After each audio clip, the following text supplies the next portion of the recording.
Hi friends, welcome to RS allrounder. இன்னைக்கு நம்மளோட YouTube சேனலில் பனங்கிழங்கு புட்டு தாங்க செய்ய போகிறோம். இது ரொம்ப சிம்பிளான ரெசிபிங்க. டேஸ்ட் ரொம்பவே சூப்பராக இருக்கும். குழந்தைங்களுக்குலாம் ஸ்நாக்ஸ் மாதிரி செஞ்சு கொடுக்கலாம். பனங்கிழங்கு அப்படியே சாப்பிட மாட்டேன்னு சொல்கிறவங்களுக்கு நீங்கள் இது மாதிரி செஞ்சு கொடுங்க. நல்லா விரும்பி சாப்பிடுவாங்க. நல்லா காரசாரமாக சூப்பராக இருக்கும். ரொம்ப சிம்பிளான ரெசிபி. சட்டுன்னு செஞ்சு முடிச்சிடலாங்க. இப்போ வாங்க இந்த ரெசிபி எப்படி செய்யலாம்னு சொல்லிட்டு வீடியோக்குள்ள போய் பார்க்கலாம்.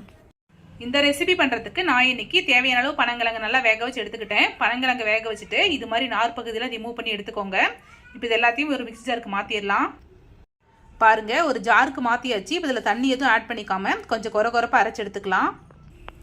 பாருங்க, இந்த அளவுக்கு கொரகொரப்பாக அரைச்சி எடுத்துக்கோங்க. இப்போ வாங்க எப்படி செய்யலாம்னு சொல்லி பார்க்கலாம். ஒரு பேனில் 2 டீஸ்பூன் ஆயில் ஆட் பண்ணியிருக்கேன். எண்ணெய் நல்லா சூடாகட்டும். எண்ணெய் நல்லா சூடாயிடுச்சு. இப்போ இது கூடவே கொஞ்சமாக கடுகு, கொஞ்சமாக ஜீரகம் ஆட் பண்ணிக்கிறேன். கடுகு நல்லா பொரியுது. இப்போ இது கூடவே ஒரு கொத்து கருவேப்பிலை ஆட் பண்ணிக்கிறேன். இப்போ இது கூடவே 2 மீடியம் சைஸ் வெங்காயத்தை நீர்வாக்கில் கட் பண்ணியிருக்கேன். 2 பச்சை மிளகாய் கட் பண்ணி வச்சுருக்கிறேன், அதையும் ஆட் பண்ணிக்கிறேன். வெங்காயம் மதங்கிறதுக்காக கொஞ்சமாக உப்பு ஆட் பண்ணிக்கலாம். அடுப்பு மீடியம் ஃப்ளேமில் வச்சுக்கிட்டு வெங்காயத்தை நல்லா கோல்டன் ப்ரௌனாக வதக்கி எடுத்துக்கோங்க.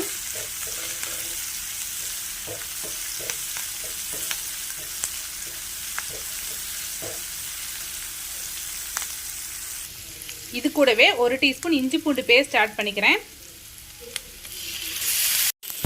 இஞ்சி பூண்டு பேஸ்ட்டோட ராஸ்மல் போகிற வரைக்கும் ஒரு 1 நிமிஷம் நல்லா வதக்கியாச்சு. இப்போ இது கூடவே கொஞ்சமாக பெருங்காயத்தூள் ஆட் பண்ணியிருக்கேன். இப்போ இது கூடவே அரைச்சி எடுத்துக்கிட்ட பனங்கிழங்கு ஆட் பண்ணிக்கலாம். நல்லா மிக்ஸ் பண்ணி விட்டுறலாம். பாருங்கள், நல்லா மிக்ஸ் பண்ணி விட்டாச்சு. இப்போ இது கூடவே கொஞ்சமாக உப்பு ஆட் பண்ணிக்கலாம். பனங்கிழங்கு வேக வைக்கும் போதே கொஞ்சம் உப்பு போட்டிருப்போம். ஸோ பார்த்துக்கிட்டு அதுக்கு தகுந்த மாதிரி ஆட் பண்ணிக்கோங்க. இது கூடவே 1/2 டீஸ்பூன் மஞ்சத்தூள் ஆட் பண்ணிக்கிறேன். 1/2 டீஸ்பூன் கரம் மசாலா ஆட் பண்ணிக்கிறேன். கரம் மசாலா, கறி மசாலா, மட்டன் மசாலா, சிக்கன் மசாலா எது இருந்தாலும் ஆட் பண்ணிக்கோங்க. இது கூடவே கொஞ்சமாக மிளகாய் தூள் ஆட் பண்ணிக்கிறேன். மசாலா எல்லாமே உங்களோட காரத்துக்கேற்ப ஆட் பண்ணிக்கோங்க. இப்போ இது எல்லாத்தையும் நல்லா மிக்ஸ் பண்ணி விட்டுடலாம். அடுப்பு மீடியம் ஃப்ளேமில் வச்சுக்கிட்டு நல்லா மிக்ஸ் பண்ணி விட்டுருங்க. பனங்கிழங்கோட எல்லா சைடும் பண்ணுற மாதிரி நல்லா மிக்ஸ் பண்ணி விட்டுடலாம். உங்களுக்கு ஆட் பண்ணிக்கிட்ட பச்சை மிளகாய் காரம் போதும் அப்படின்னா நீங்கள் மசாலா எதுவுமே ஆட் பண்ணிக்காம அப்படியே சாப்பிட்டாலும் டேஸ்ட் ரொம்பவே சூப்பராக இருக்கும். இல்லை மசாலா வேணும்னா உங்ககிட்ட எந்த மசாலா இருந்தாலும் ஆட் பண்ணிக்கோங்க.